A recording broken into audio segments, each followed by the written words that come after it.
Shalom, muito bom outra vez, nós estamos juntos, pelo menos assim, né? Mais um dia nós veremos estarmos juntos de fato em Jerusalém e adorando ao Deus Altíssimo, ao Eterno e Adonai, nosso Deus tão maravilhoso, tão precioso, que nos deu a Torá, nos deu o Tanakh e até mesmo, como eu falo sempre, a Brit Hadashah, que erroneamente é chamado de o Novo Testamento, né? Na verdade é a aliança renovada, né? A renovação da aliança. Hoje nós vamos trazer o tema que eu acho até interessante, porque algumas pessoas me cobraram assim: você falou no vídeo anterior de Melquisedeque, mas não disse quem era, né? Então, aos meus queridos, aos queridos e as queridas irmãos e irmãs que desejaram, né, saber quem era Melquisedeque, eu de fato eu falei no vídeo anterior que eu iria dizer quem era, né? Mas eu deixei como se fosse em suspense para poder justamente tratar dele especificamente nesse vídeo, porque se ali eu tratasse, eu iria fazer ou prolongar o vídeo ou ser excessivamente curto em falar sobre quem é Melquisedeque. Então, especificamente, nós vamos falar nele nesse vídeo, buscar as fontes, primeiramente a própria Torá, e também, né, nós vamos buscar a fonte na tradição judaica.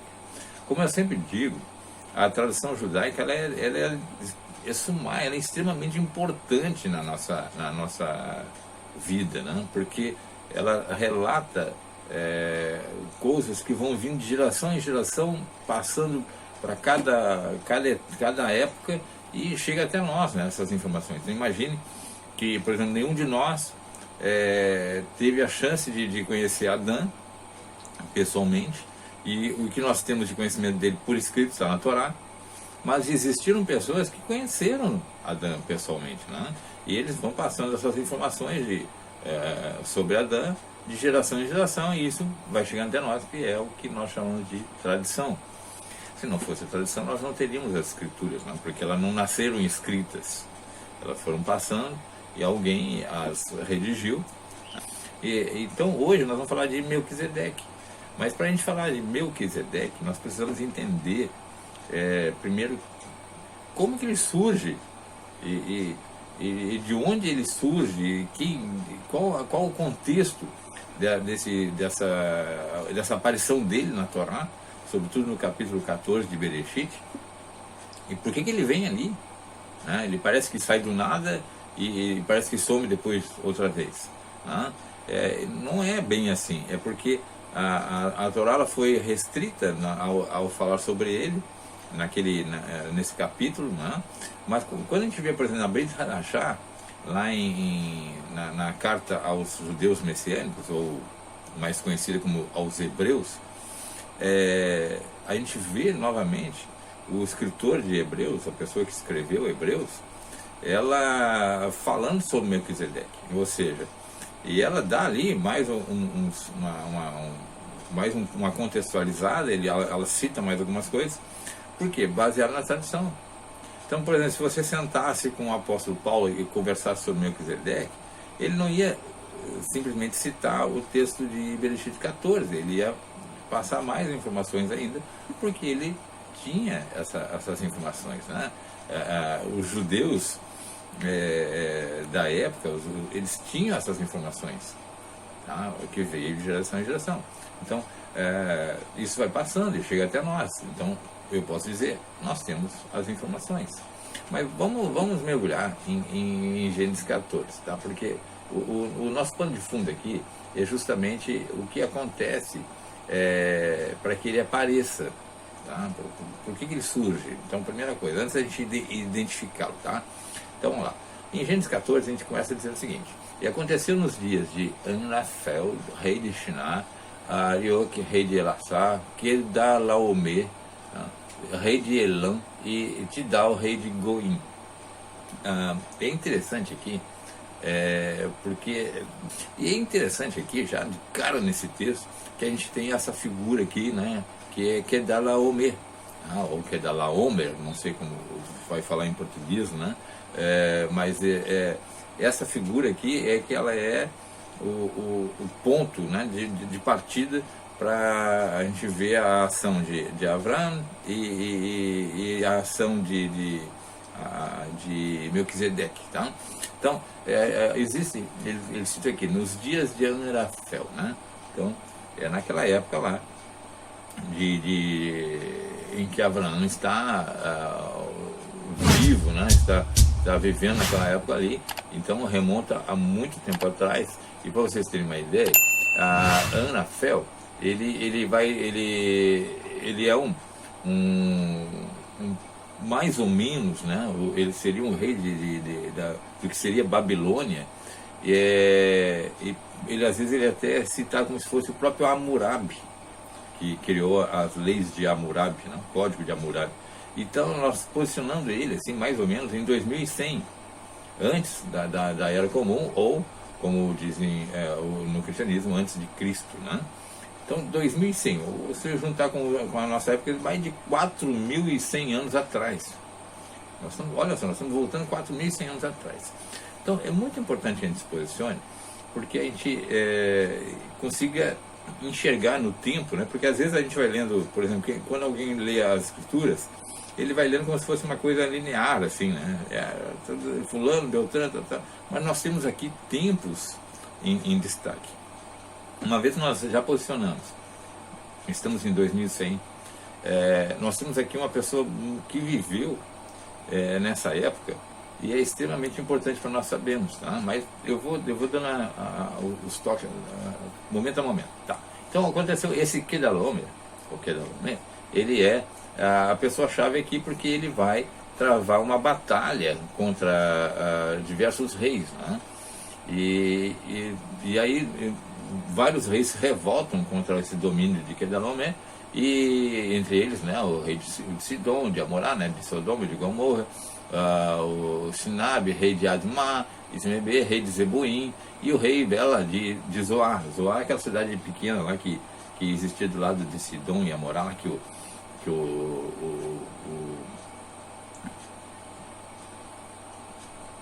Ló solicita aos anjos para poder se abrigar ali, né?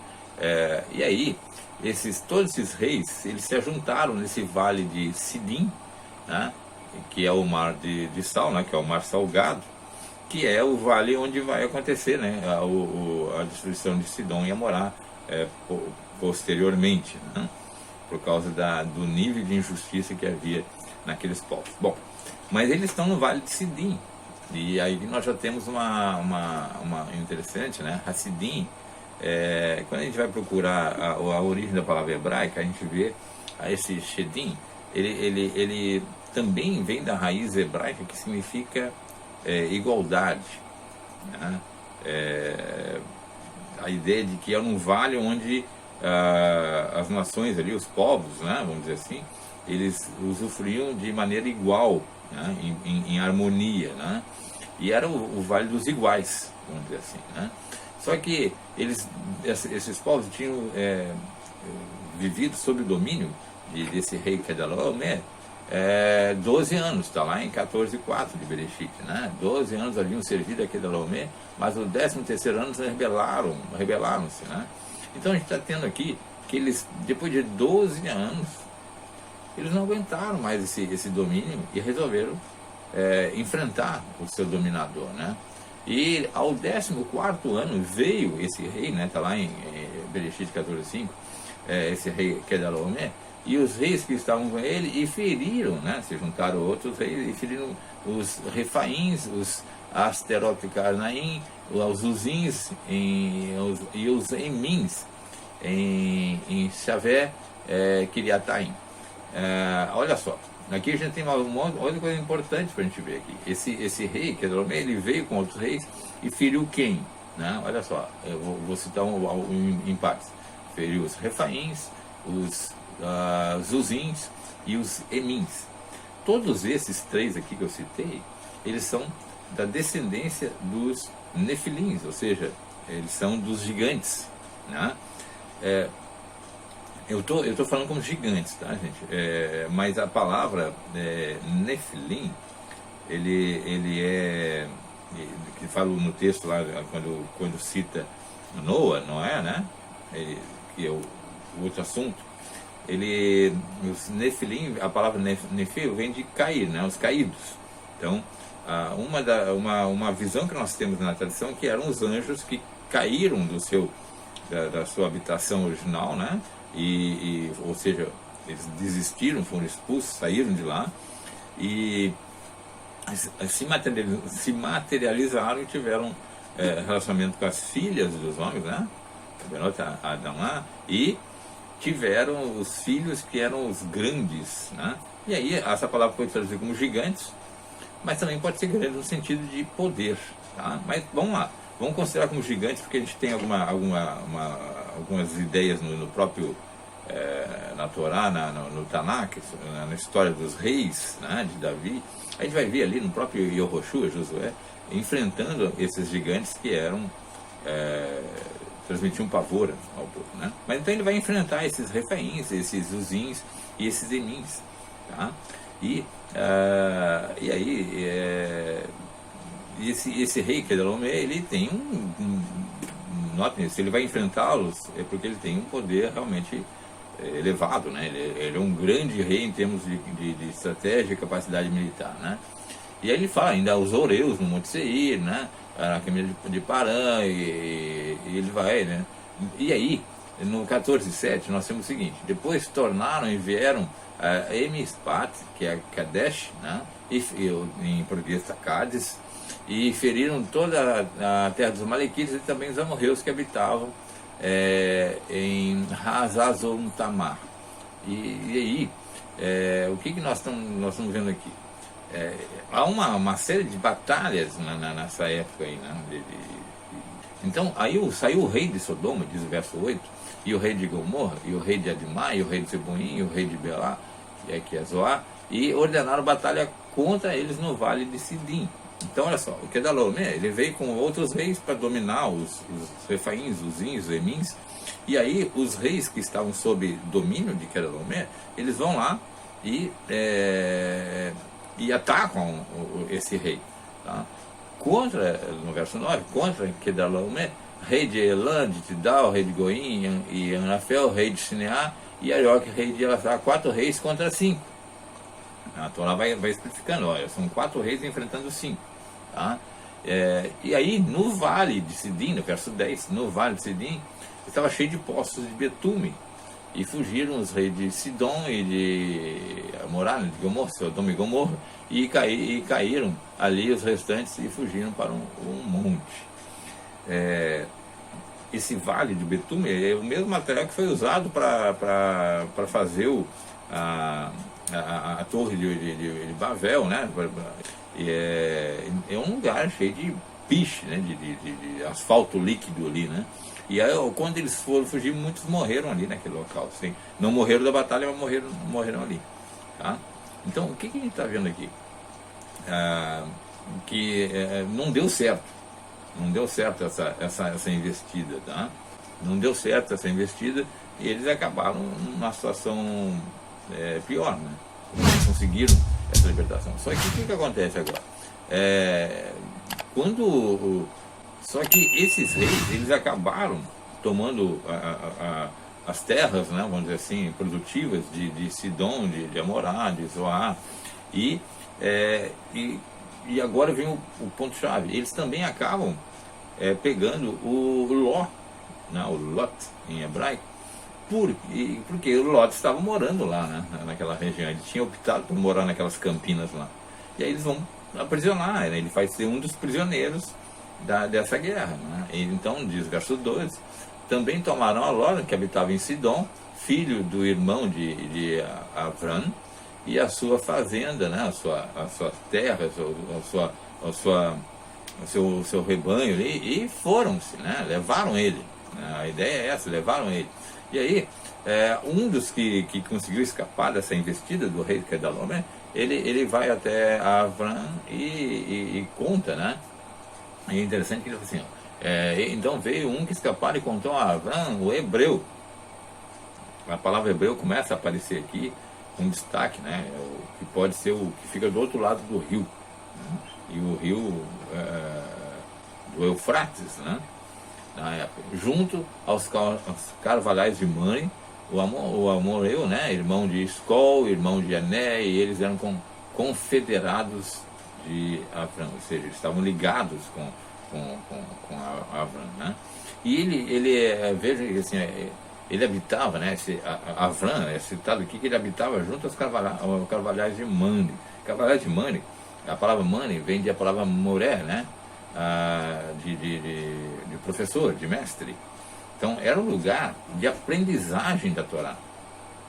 Então Avram vivia no lugar onde havia esses carvalhais. Então vamos tentar imaginar, não existiam prédios, coisas assim, né? Então aquele local era o local onde se reuniam os sábios para se estudar a Torá.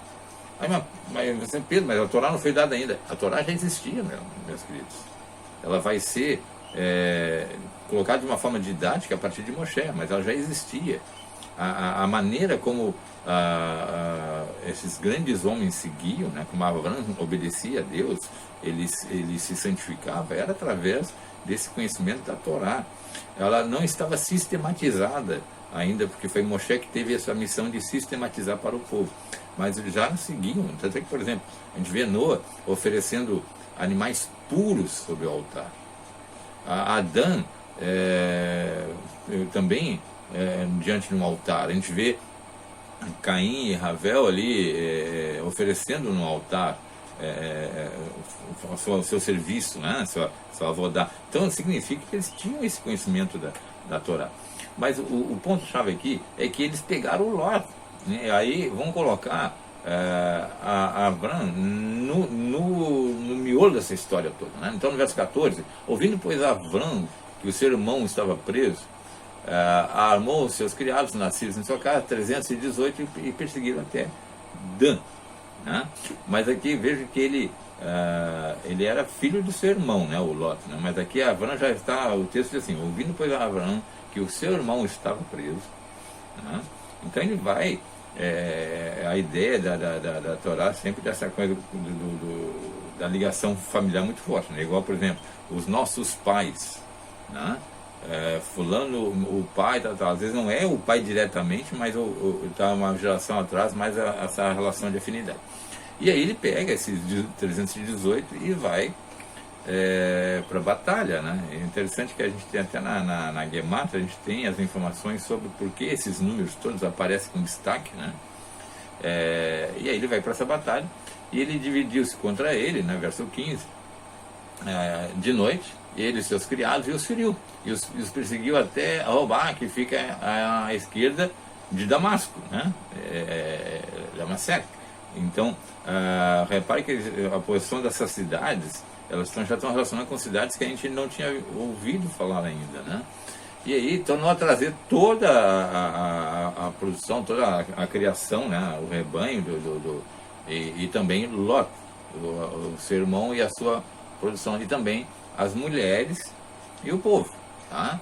Então ele traz todo mundo, ele resgata todo mundo. E aqui é interessante, porque o que aqueles reis não conseguiram, com grande quantidade de militares, soldados, Abraão foi com 318 e conseguiu.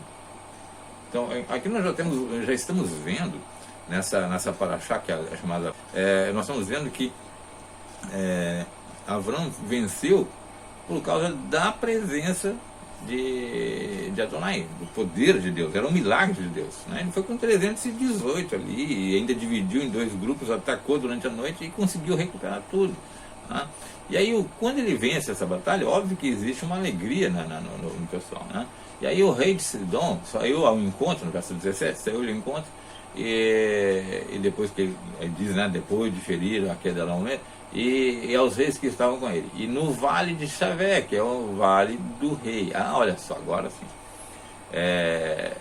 nós estamos começando a nos posicionar aqui agora para a entrada de Melquisedeque. Então eles vão se encontrar nesse vale de Xavé, né? Que é o vale do rei. Olha só, gente, que interessante. Xavé em hebraico significa idêntico, parecido, igualdade. né? Então a gente poderia dizer assim, eles se encontraram no vale da igualdade, do vale do parecido, né? E isso nos leva a pensar por que esse nome, né? Por que tem esse lugar com esse nome tão específico, né? Havia um lugar onde algo acontecia que transmitia essa igualdade, essa identidade, né? Nessa região. Repare que eu estou dando pano de fundo para vocês posicionarem Melquisedeque de uma maneira muito bonita. Aí diz assim, e Melquisedeque, rei de Salém, estou vendo em português, depois vou passar para o hebraico. Rei de Salém trouxe pão e vinho, e era este sacerdote do Deus Altíssimo. Gente, olha só. Em hebraico, né? O Malek Tzedek Melech Shalem. Tá? Vou falar devagar para você pegar, olha o som, tá? Primeiro o nome dele, né? O Malek Tzedek. Não, ele virou Melquisedeque, né? É Malek Tzedek. Aí diz Melech Shalem. Então esse rei, esse governante da justiça, rei de Shalem. E aí nós temos aqui algumas informações muito bonitas. Nós chegamos em Melquisedeque. Tá? Vou citar às vezes ele em português também, para ficar mais fácil a gente entender. Ele era Malek Tzedek. E o que significa isso? Seria uma pergunta-chave para nós, né? E o que significa isso? Seria uma pergunta interessante. Esse Malek Tzedek é aquele que governa com justiça, aquele que reina com justiça. E aí dizem que ele era o Malek, o rei de Shalem. E aí, o que é Shalem? Bom, Shalem a gente sabe que é paz, né? Deriva da mesma raiz que deriva de Shalom, né? Paz. Mas veja as informações que está dando aqui.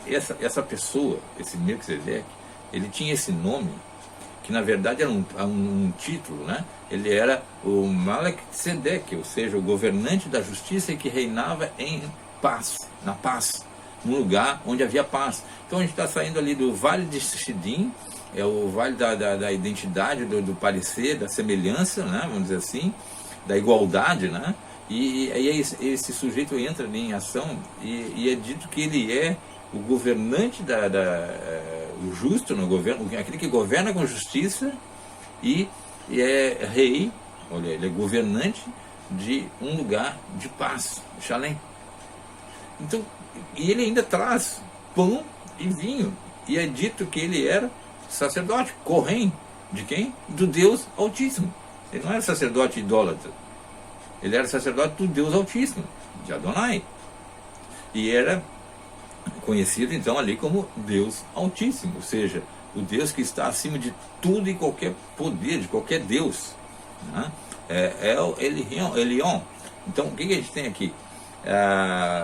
Nós já sabemos que essa pessoa, ele era alguém que tinha essas características de um governante de justiça, onde ele governava havia paz, né? E ele era sacerdote, Kohen.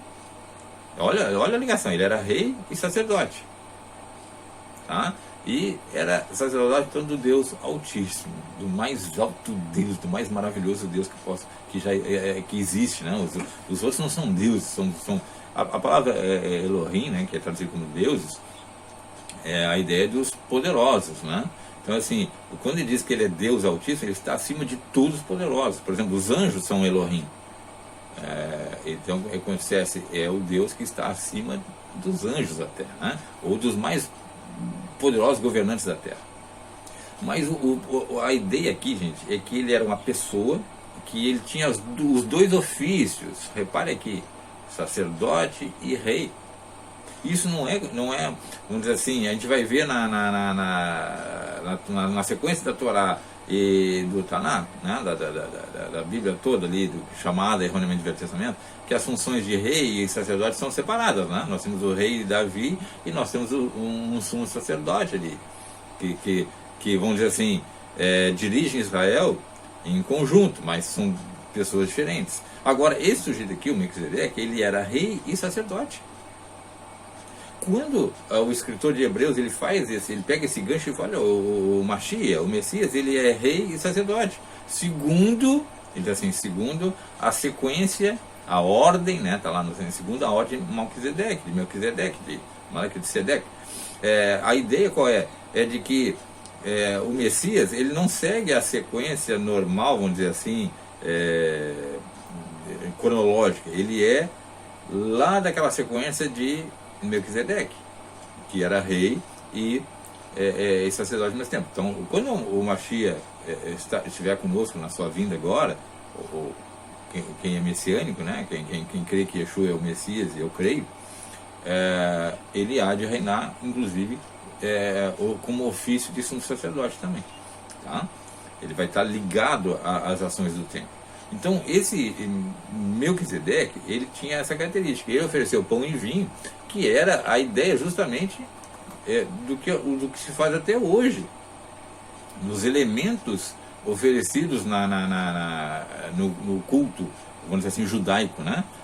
No judaísmo. Né? Então ele está mostrando isso, que vai se repetir por milhares de anos. Tá? E aí diz assim, e abençoou e disse, Melquisedeque, né? Ele vai abençoar, né? Abençoou e disse, bendito seja Avrão, do Deus Altíssimo, o possuidor dos céus e da terra. Ele está assim, olha, abençoado seja tu, Avrão, que é do Deus Altíssimo, possuidor do céu e da terra. Assim, em outras palavras, ele não só abençoa, como ele vê Avrão como um instrumento bendito do Deus Altíssimo. Por isso que ele o abençoa. Então, mas se ele abençoa, ele tem o poder de abençoar. Ou seja, ele é grande, né? Ele é Gadol, né? Ele tem esse poder agigantado para fazer isso. Aí diz, bendito seja o Deus Altíssimo, que entregou os teus inimigos nas tuas mãos e deu-lhe o dízimo de tudo. Olha só, aí o que a gente vê aqui? Deixa eu destacar duas coisas rápidas aqui. Primeiro, ele também faz aquilo que nós fazemos até hoje. Nós bendizemos, né, o nome de Deus nas nossas preces diárias aqui, né?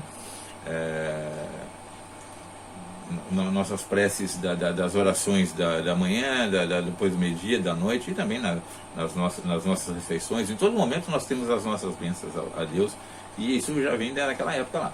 Tá? E quando ele diz assim, bendito seja o Deus Altíssimo, ele volta a dizer, né, El Elyon, né, e diz declaradamente, foi ele que entregou os inimigos na tua mão. Aquilo que a gente falou agora. Como é que ele conseguiu por 318 vencer um rei poderoso, né? Uma coligação de reis. E aí ele, assim, deu-lhe o dízimo, né? O Maassé. O Maassé é aquilo que é devido. O que é o Maassé? O Maassé é aquele dízimo que é oferecido, consagrado para Adonai. Tá? Então, nós estamos vendo aqui, não tem nada a ver com o dízimo das igrejas, tá? É totalmente, eu digo assim tranquilamente, é uma deturpação das escrituras. Mas a gente está vendo a relação de Avrão com esse Melquisedeque, e aí nós vamos ver quem é agora, né, para nós fechar o nosso vídeo aqui. Melquisedeque, ele segundo a tradição, Shem, o filho de Noé, filho de Noé. Então Shem, repare que naquela bênção de Noé para o filho Shem, diz assim, habite o nome em tuas tendas, né? Habite, um jogo de palavras, né? Shem significa nome, certo? Já mostrando a consagração, né? Você é aquele que vai portar o nome de Deus. Então esse Shem, filho de Noé, ele vai se dedicar a ser o representante, o Kohen, né? Aquele que vai manter a prática de relacionamento com Adonai. Porque o que o Kohen faz? O Kohen faz a ligação entre o povo e Adonai. Né? Ele é uma espécie de intermediário, de mediador, né? Ele faz isso. Então Shem aqui, ele vai ter esse destaque nesse sentido, né? Ele manteve a sua dedicação ao nome, Hashem, por isso nós chamamos Deus de Hashem, né, o nome de Deus, e ele mantém essa, vamos dizer, escola sacerdotal, né, de dedicação ao Deus Altíssimo. Então, quando ele vem até Avrão, ele vê exatamente que Avrão é um instrumento do Deus Altíssimo. Por isso ele venceu até essa guerra, né? E o sacerdote, né, o Kohen, ele tem essa característica.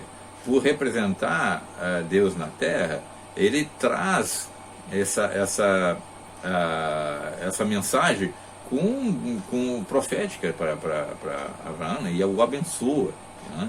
Então, olha só que interessante. O que eu quero mostrar aqui mais ainda para vocês? Shem, ele viveu até 110, se você se posicionar cronologicamente, Shem viveu até 110 anos depois de Yitzhak. Tá? Então Yitzhak era filho de Abraão, certo? Então, por exemplo, mas o Shem conviveu com Abraão? Conviveu, porque ele estava vivo ainda nessa época, para você se posicionar cronologicamente. Então, a tradição judaica diz que Shem é o Melquisedeque, o rei de Shalem. E no vídeo que eu fiz sobre Jerusalém, eu expliquei que ele era aquele lugar ali, que foi chamado de Shalem, também recebe posteriormente o nome de Ieru, né, que quando Abraão vai oferecer Yitzhak, o pessoal traduz assim, Jeová Jireh, né, mas é Adonai Ieru, é o lugar onde ele vê, onde ele provê. Então, o que era Jerusalém? Jerusalém é o conjunto de duas palavras, Ieru e Shalem, onde Adonai provê a paz. Né? Ele é a paz, né? Ele provê a paz para aquela região ali. E Israel é o povo Kohen, né? O que diz as Escrituras, povo sacerdotal. Então, com isso, eu tento posicionar você no tempo e no espaço para que você entenda que Shem é Melquisedeque, né? O rei de justiça e da paz, do local da paz. E ali é o local onde vai se dar o pano de fundo para nós termos a Jerusalém alguns tempos depois, né? Anos e anos depois. Tá? E, por exemplo, Yitzhak conviveu com Shem, Rivka conviveu com Shem, a esposa de Yitzhak. Ela, inclusive, a tradição nos diz que ela chegou a estudar com Shem, né? Buscou conhecimento de Shem. Então imagina que coisa deliciosa você sentar com Shem e Shem não só te contar a história, né? Ele vivenciou o dilúvio, né? Ele vivenciou as histórias, ele conta as histórias dos seus ancestrais, que está muito próximo dele.